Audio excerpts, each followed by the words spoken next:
Gente, agora nós vamos repercutir essas medidas anunciadas por Fernando Haddad. A gente vai conversar ao vivo, eu e meu time aqui do 360, com o secretário de Política Econômica do Ministério da Fazenda, Guilherme Mello. Boa tarde, secretário. É um prazer ter o senhor aqui no 360. Secretário, eu vou começar falando um pouco da forma e depois a gente vai para o conteúdo. O Congresso está reclamando muito que isso foi enviado via medida provisória, que foi um atropelo, que deveria ter sido mandado por projeto de lei. O ministro disse que não é uma afronta ao Congresso. O Congresso diz que não, está se sentindo afrontado. Por que vocês decidiram ir direto por medida provisória ao invés de dialogar com o Congresso?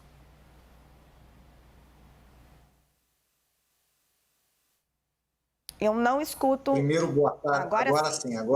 Agora sim, secretário.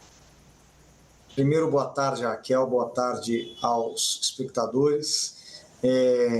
Eu acho que, de forma alguma, as medidas que nós estamos discutindo e estamos enviando são uma afronta ao Congresso. Até porque, durante a tramitação do projeto de lei que dizia respeito à desoneração da folha, a Fazenda sempre foi muito vocal e muito transparente sobre a sua visão, não só do projeto, mas também da inconstitucionalidade de se manter aquilo. Inclusive, é uma posição defendida pela Advocacia Geral já anteriormente, no governo anterior, e mantida agora. Então, nós já havíamos nos comunicado diversas vezes sobre esse tema.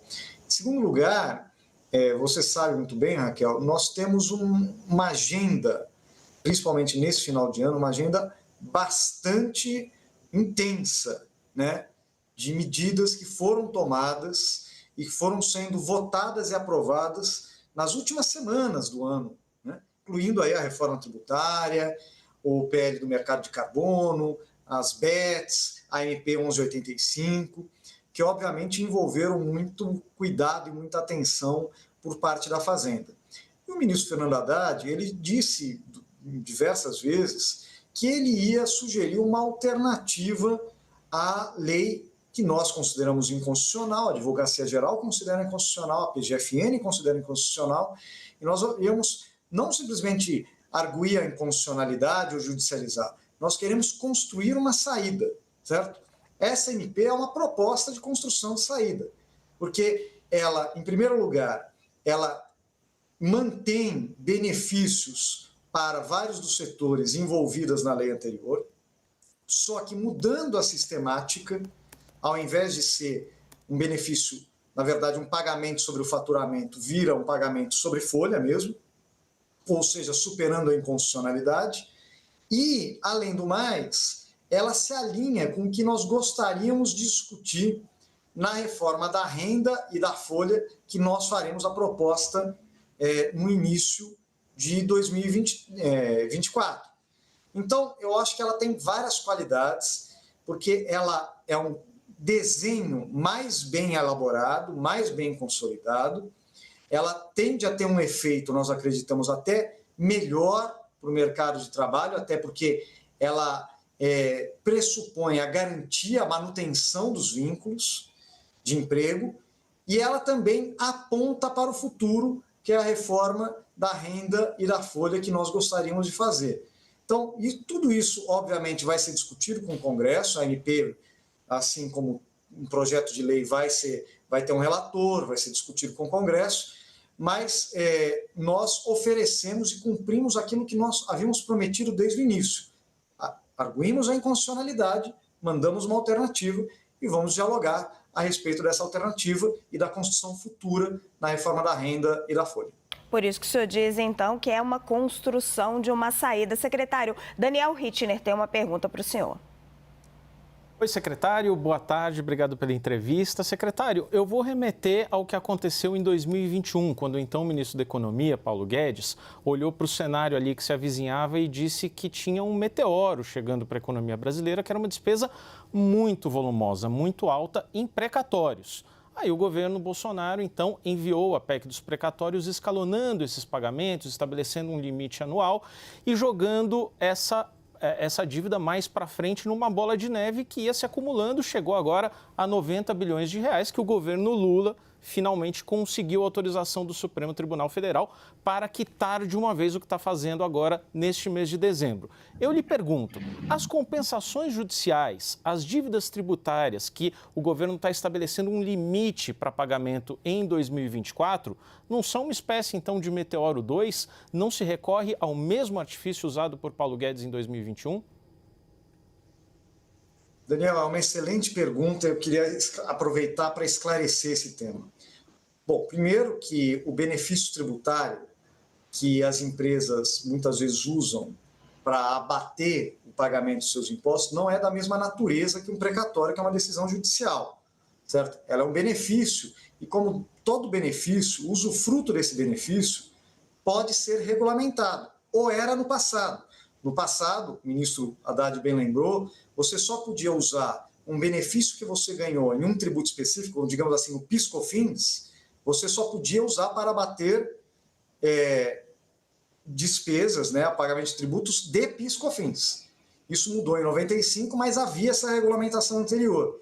Outro exemplo que a gente tem dado é o caso do prejuízo fiscal. A empresa que registra prejuízo fiscal, ela pode abater isso do seu pagamento de imposto, só que dentro de determinados limites. Ou seja, no caso de benefícios tributários, não há um acúmulo. O que há é um planejamento de quando você vai poder usufruir desse benefício.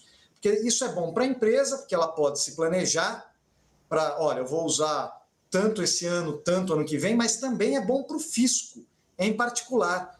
Porque o problema da forma que está colocada hoje é que teses muito volumosas, como a tese do século, que foi definida pelo Supremo Tribunal Federal, acabam gerando direitos de abatimento nos tributos federais, cuja a sistemática de utilização desse benefício não tem nenhum tipo de controle, nenhum tipo de regulamentação. Secretário, me perdoe interrompê-lo, mas como que não há um acúmulo? Se a empresa tem 100 para receber esse ano, ela só pode receber 30. Aí ela joga 70 para o ano que vem. Se ela tiver mais 100 para receber no ano seguinte, já são 170 e assim por diante.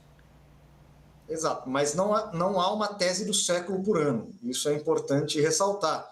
Ou seja, você tem um estoque e muitas empresas já utilizaram uma parte relevante desse estoque nos últimos anos. Isso é muito importante de ser dito. Primeiro, as empresas que serão afetadas por essa regulamentação da compensação judicial são empresas maiores, são grandes empresas, algumas milhares de empresas dentro de um universo de milhões de empresas no Brasil. Por quê? Porque nós estamos falando de benefícios superiores a 10 milhões de reais. Isso é só para grandes, certo? Então, tem grandes empresas no Brasil, empresas multinacionais, que há 4, 5 anos pagam zero de imposto, porque teve um volume de compensação muito elevado, né? O que nós estamos fazendo é regulamentar isso. Obviamente que o usufruto desse benefício vai se dar ao longo do tempo, e tem um prazo limite para isso, 5 anos. Você vai usar, quer dizer, isso vai vir tudo em regulamentação, ainda não está na proposta, mas você vai ter um limite. Você pode usar isso aqui nos próximos 5 anos para ir se valendo desse benefício.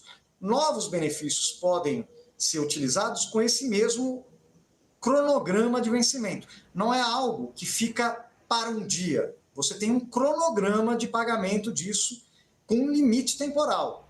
Por isso que a gente está falando. Não há a hipótese de uma bola de neve, né? O que há é uma regulamentação que vai dar uma temporalidade para cada benefício que você obtiver do ponto de vista fiscal. Secretário, Fernando Nakagawa tem uma pergunta para o senhor. Naka, você está conosco? Agora sim. Secretário, eu queria ouvir o senhor sobre a proposta de alteração no programa de incentivo à atividade do setor de eventos. Há uma percepção de que esta medida, ao ser retirada desta forma, pode gerar desemprego. A mesma reclamação foi ouvida quando da proposta citada pelo ministro de redução gradual, de oneração gradual dos setores na folha de pagamento. haverá desemprego com as medidas anunciadas hoje? Olha, nós não acreditamos nessa hipótese por vários motivos. Vamos falar primeiro do PERSE, que é o Programa de Incentivo ao Setor de Eventos, né? O ministro deixou muito claro que a projeção feita de gasto tributário para o ano de 2023 era de 4 bilhões, o que é um volume bastante elevado de benefício para um setor que, de fato, foi afetado pela pandemia, mas que já recuperou o seu nível de rentabilidade, seu nível de atividade nos últimos anos. Mas mais do que isso, o gasto efetivo superou em mais de 4 vezes. Nós já estamos com 16 bilhões de reais de benefícios distribuídos nesse programa e com a possibilidade disso aumentar até o final do ano. Então, o que nós estamos fazendo é o seguinte: o orçamento desse programa, pactuado com o Congresso, que eram 4 bilhões por ano por 5 anos, totalizaria algo próximo de 20 bilhões. E esses 20 bilhões de incentivos já vão ser dados nesse ano e nos próximos 3 meses, porque aqui tem uma noventena. Então, nós estamos, na verdade, finalizando um processo de apoio a um setor que teve a sua importância naquele momento, mas que agora até superou muito as estimativas nesse último ano, um ano que o setor foi muito bem. Então, não há nenhum motivo para se arguir que isso vai gerar desemprego em um setor que é bastante dinâmico e tem tido bastante sucesso no Brasil.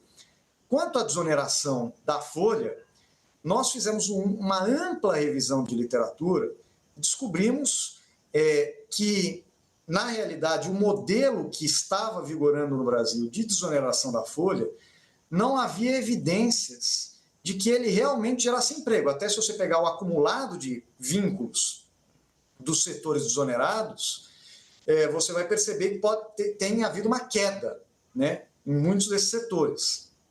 O que quer dizer que, na realidade, não é que a política foi completamente ineficaz, mas que, de fato, ela não gerou o resultado esperado de manutenção do emprego. O que nós estamos fazendo é substituir um modelo que não há evidência nenhuma de sucesso no seu objetivo por um novo modelo, que a própria literatura aponta como mais promissor do ponto de vista do resultado de garantia de emprego, que é algo, inclusive, que nós estamos introduzindo na MP. A necessidade dos setores beneficiados garantirem a manutenção do volume de vínculos empregatícios, como contrapartida para receber o benefício. Então, o que nós estamos fazendo na prática... Isso não ficou claro na coletiva, secretário. Para receber o benefício, o setor vai ter que garantir emprego? Como que isso vai ser cobrado do setor? Da mesma forma que em outros regimes especiais, como, por exemplo, o REIQ, ou outros regimes de incentivos a alguns setores, tá? Existe uma sistemática, isso vai ser definido, obviamente, em regulamento, mas o que nós estamos propondo é que haja uma contrapartida. Incentivos fiscais, eles não são bons nem ruins por natureza, né? Eles podem, quando bem desenhados, e você dá o incentivo, mas ao mesmo tempo exige metas, olha, estou te dando isso, mas eu quero isso em troca. Eles podem ser muito eficazes. E existe uma literatura econômica mostrando que incentivos bem desenhados, eles têm impacto positivo.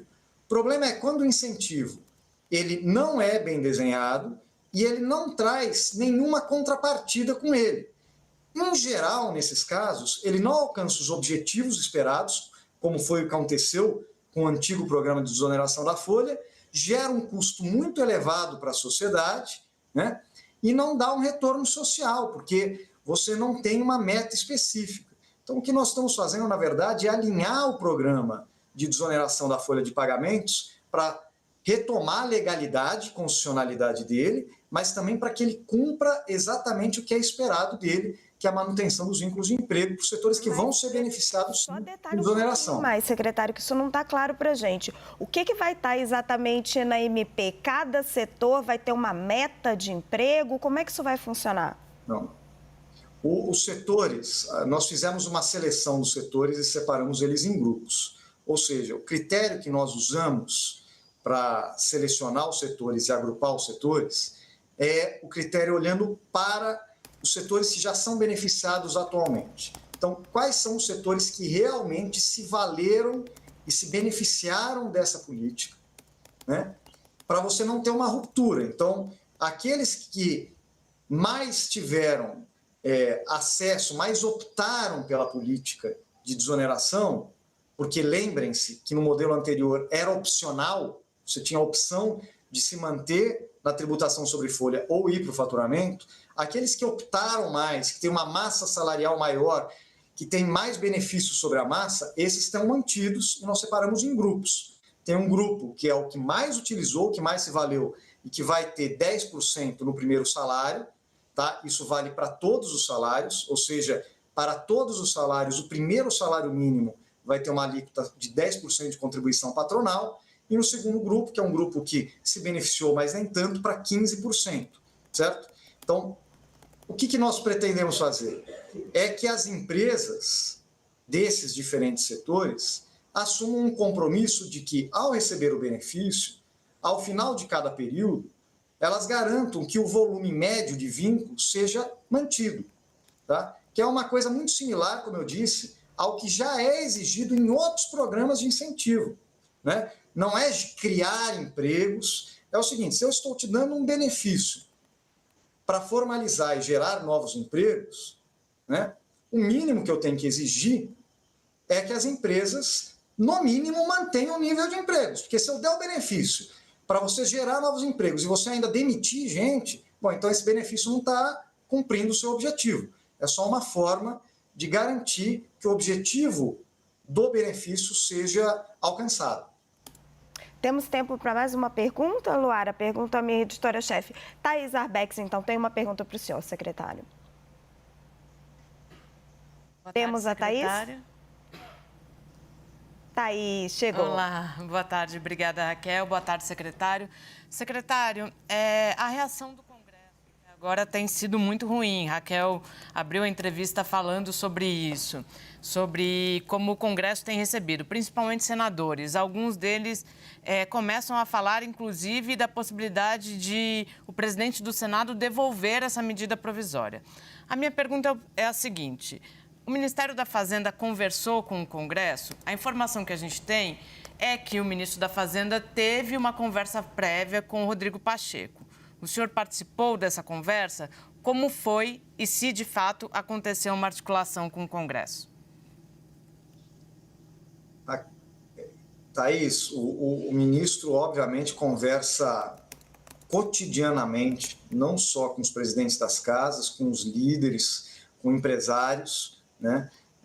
E esse tema, como eu disse, já havia sido adiantado por diversas vezes pelo ministro, que a Fazenda enviaria uma proposta de, digamos assim, ajuste na política de desoneração, uma alternativa, a construção de um caminho alternativo a uma política que nós e a Advocacia Geral da União consideramos não só que tinha problemas de desenho e, portanto, todos os estudos, repito, não tinham uma conclusão positiva. Se você pegar o conjunto dos estudos sobre essa política, eles não chegam a uma conclusão positiva, um saldo positivo dessa política, mas também havia um problema de constitucionalidade da política. Então, nós estamos construindo uma saída. O ministro já disse isso em público várias vezes. Vocês noticiaram inúmeras vezes que o Ministério da Fazenda se comprometia a oferecer uma alternativa, certo?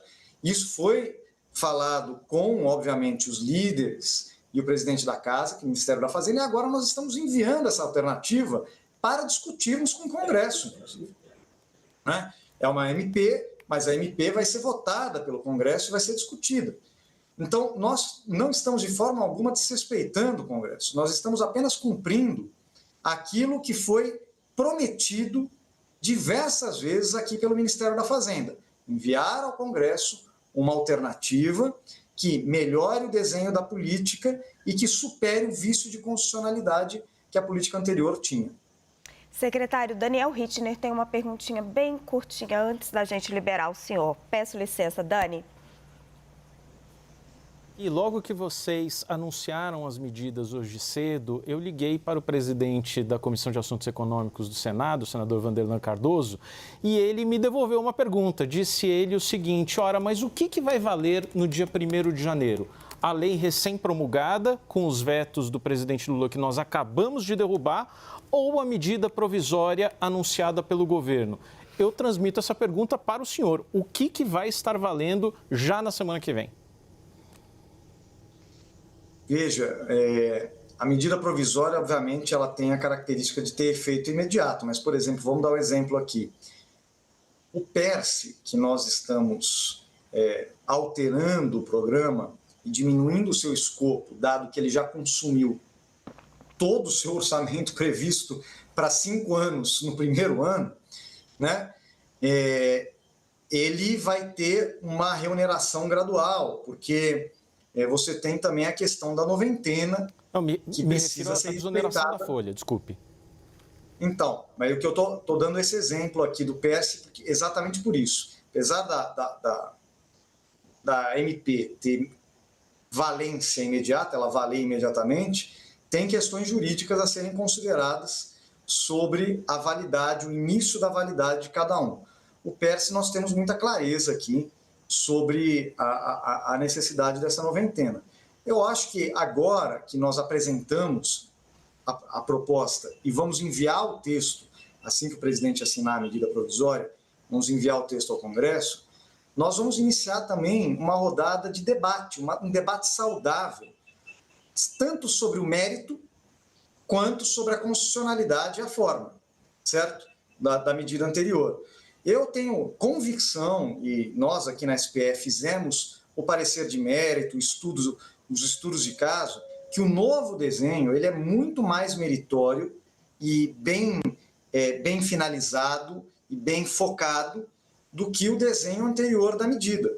Então, até com menos recursos envolvidos, nós vamos conseguir um resultado que nós esperamos ser ainda melhor do que o que foi. Além de servir, como a gente já disse, como um preâmbulo do que nós gostaríamos de fazer no futuro para a tributação sobre a folha, com uma redução da tributação sobre o primeiro salário mínimo. É um dos nossos desejos, né, para o próximo ano.